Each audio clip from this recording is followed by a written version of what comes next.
and welcome to Behind the Music. Somehow we are already at the end of January as we continue our series called Piercing the Darkness. This weekend, Pastor Larry is preaching on the Beatitudes from Matthew 5 and the Sermon on the Mount. I'm sure you've read them, you might even have them memorized. When we think about the Bible, usually we think about it as being literally like we read it. Okay, Jesus was on the mountain. It took him about 3 minutes to say the Sermon on the Mount, and the people went on their merry way. But as I was reading that this week, as I was preparing for weekend services, I looked at verse 2, and it said, "And he began to teach them." Jesus was a teacher. So let's think for a minute. You've all been in school, right? Do you just get your 3-minute lesson and you go on your way? No. He took time. He was probably explaining all of these different concepts. Just like a teacher, if the teacher was in classroom and they'd say, "Okay, what's the capital of Arizona?" And the people would respond, by people I mean children. The kids would be like, "Phoenix." Or the teacher might say, "What's 2 plus 2?" And everybody would say, 4. We know the answer to that, right? So let's pretend, let's let our mind wander for a little bit and pretend Jesus has been teaching. Perhaps he's been teaching all day. We've come to the end of the session now, and I'm going to see what you remember. So he says to the people, "Blessed are the poor in spirit." And what do they respond? Right? How about he says to them, "Blessed are those who mourn." Do you think they remember what they learned about that, right? For they have been comforted, right? So we have this call and response. He's calling out the blessed are's, and they're responding with the concept that they've just learned about.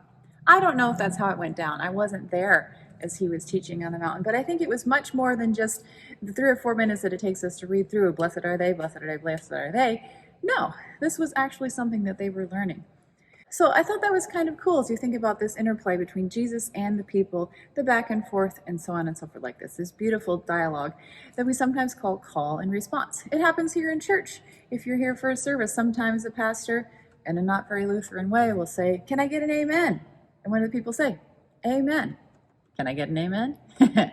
Okay, so that's our concept of call and response. So I was reading the Beatitudes, I was thinking about blessings, I was thinking about how we have these dialogues and these discussions, and I thought about the concerto. Historically, the concerto is this interplay between an orchestra and a soloist. Usually the orchestra begins, "Here we are, this is our key, this is our tempo, this is what we're going to do," and then the soloist says, "Great, but I'm beautiful and I'm going to do it better." Or maybe it's a cello, or maybe it's a violin or a piano. There are lots of instruments that can play concertos, but you have this back and forth. So the orchestra plays, the soloist plays, the orchestra plays, the soloist plays. Can I get an amen? Amen. Blessed are the meek, they shall inherit the earth. We're going back and forth like that. So I thought, well, let's play a concerto this week. Problem is, I don't have an orchestra. But Handel, who was a Baroque composer, wrote some cute little concertos. He used them probably as like little entertainment pieces between larger works, or if there was opera or something like that.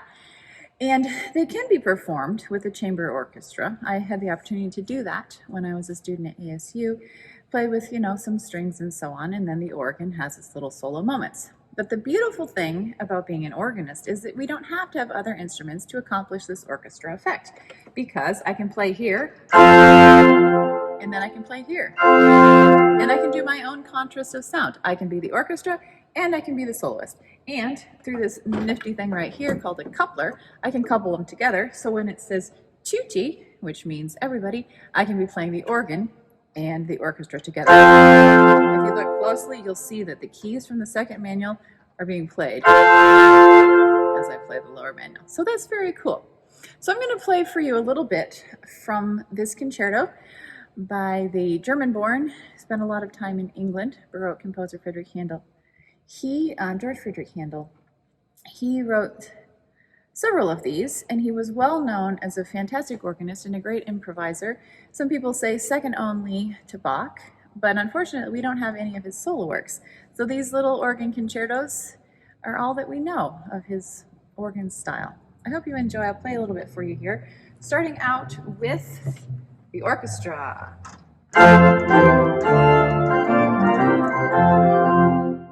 Time for the soloist.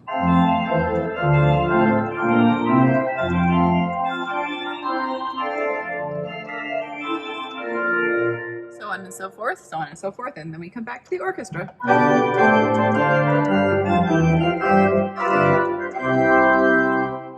the organ.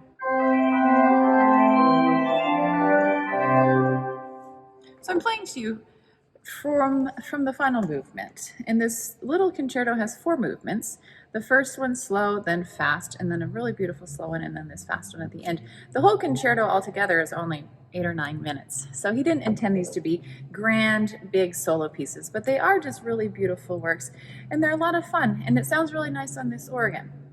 So I hope that you enjoy this little bit of Handel this week, and think about how you can be a blessing, how you don't just say the things of the people and hope that it sticks. You actually have to engage them in dialogue. So call and response, concerto, those are your musical terms for the week, if you will. It's always a pleasure for me to get to come and spend some time with you, and especially to play music.